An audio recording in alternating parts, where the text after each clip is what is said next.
وہ وعدے بھی کرتا رہا اور توڑتا بھی رہا، میں یقین بھی کرتا رہا اور ٹوٹتا بھی رہا۔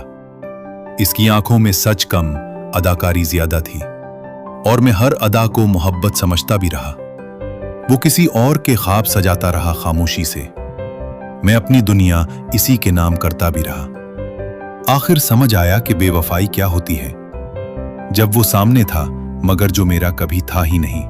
تو آج ہمارے پاس زبیر افندی کی ایک بہت ہی مختصر سی تحریر ہے، نام ہے میری محبت۔ جی، لیکن اس چھوٹے سے کینوس پہ نا انہوں نے رشتوں کی ایک بہت بڑی اور آپ کہہ لیں پیچیدہ تصویر بنائی ہے۔ بالکل۔ یہ دکھاوے اور حقیقت کے بیچ جو ایک خلا ہوتا ہے، یہ کہانی اسے پکڑتی ہے۔ جی بالکل، اور آج ہماری کوشش بھی یہی ہوگی کہ اس کہانی کی تہوں میں اتر کر دیکھیں کہ یہ جو محبت، خوف اور خاموشی ہے، ان کا آپس میں کیا تعلق ہے۔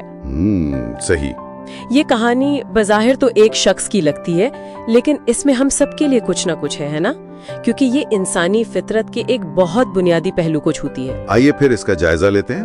کہانی شروع ہوتی ہے ایک ایسے وہم سے جسے ہم سب کبھی نہ کبھی سچ مان لیتے ہیں۔ جی، تحریر کہتی ہے وہ سمجھتا تھا کہ وہ بھی اس سے محبت کرتی ہے کیونکہ وہ یہی دکھاتی تھی۔ یہ دکھانے اور ہونے کا فرق، یہی تو ساری کہانی کی بنیاد ہے۔ اور یہیں سے وہ نفسیاتی کھیل شروع ہو جاتا ہے۔ دیکھیں، تعلقات میں زہر اکثر اچانک نہیں گھلتا، اچھا وہ بہت آہستہ آہستہ سرایت کرتا ہے۔ جیسا کہ مصنف نے لکھا ہے نا، اس کی باتوں میں نرمی تھی مگر دل میں سچائی کم ہوتی جا رہی تھی۔ مطلب نرمی کا دکھاوا موجود ہے لیکن بنیاد کھوکھلی ہو رہی ہے۔ بالکل، یہ پہلی دراڑ ہے جو نظر آتی ہے۔ اچھا، تو یہ دوری باتوں میں تو آ رہی تھی، لیکن کیا یہ رویے میں بھی نظر آئی؟ کیونکہ تحریر میں جسمانی قربت کا بھی ذکر ہے۔ یہ دونوں چیزیں ایک ساتھ کیسے چل رہی تھیں؟ یہ تضاد تو بہت تکلیف دہ ہوگا۔ ہاں، اور یہی تو اس کہانی کا سب سے آپ کہیں اذیت ناک پہلو ہے۔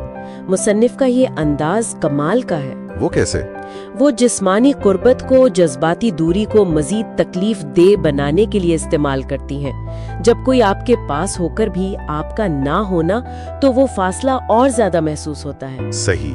وہ قریب تو تھیں، لیکن جیسا کہ تحریر کہتی ہے، اس کا دل کہیں اور ٹھہرنے لگا تھا۔ اور پھر کہانی اس موڑ پر آتی ہے جہاں مرکزی کردار کو سب کچھ محسوس ہونے لگتا ہے۔ بدلتی نظریں، لہجے کا اتار چڑھاؤ اور کسی اور نام کا ذکر۔ جی جی، یہاں آ کر تو مجھے پڑھتے ہوئے بہت بے چینی ہوئی کہ یہ جاننا کہ کچھ غلط ہے لیکن سوال کرنے کی ہمت نہ ہونا، یہ خاموشی بہت بھاری لگتی ہے۔ وہ اپنی محبت بچانے کے لیے چپ رہتا ہے۔ ہاں، یہاں میں ایک سوال اٹھانا چاہوں گی، کیا وہ واقعی محبت بچا رہا تھا یا صرف ایک وہم کو زندہ رکھے ہوئے تھا؟ اچھا نکتہ ہے۔ کیونکہ محبت تو سچائی پر مبنی ہوتی ہے۔ یہ جو خاموشی ہے نا، اسے نفسیات میں اوائیڈنس کوپنگ کہتے ہیں۔ اچھا، جب سچائی اتنی تکلیف دہ ہو کہ اس کا سامنا کرنا ناممکن لگے تو انسان جان بوجھ کر اسے نظر انداز کرتا ہے۔ وہ رشتے کو نہیں بلکہ رشتے کے تصور کو بچا رہا ہوتا ہے، چاہے وہ کھوکھلا ہی کیوں نہ ہو۔ یعنی سچ کا سامنا کرنے سے بہتر ہے کہ ایک جھوٹ میں جیا جائے صرف اس لیے کہ وہ جھوٹ خوبصورت لگتا ہے۔ بالکل، یہ ایسا ہے جیسے آپ ایک دھاگے سے لٹکی ہوئی قیمتی چیز کو دیکھ رہے ہوں اور جانتے ہو کہ اگر آپ نے دھاگے کو چھوا تو وہ ٹوٹ جائے گی، تو آپ اسے گرتا دیکھنے کے بجائے بس ساکت کھڑے رہتے ہیں۔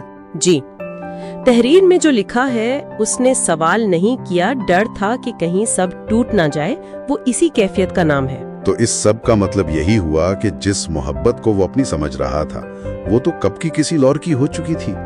وہ بس ایک خالی خول کو سینے سے لگائے بیٹھا تھا اور اس حقیقت سے منہ موڑ رہا تھا جو اس کے بالکل سامنے تھی۔ اور مصنف ہمیں اسی سوچ کے ساتھ چھوڑ دیتا ہے۔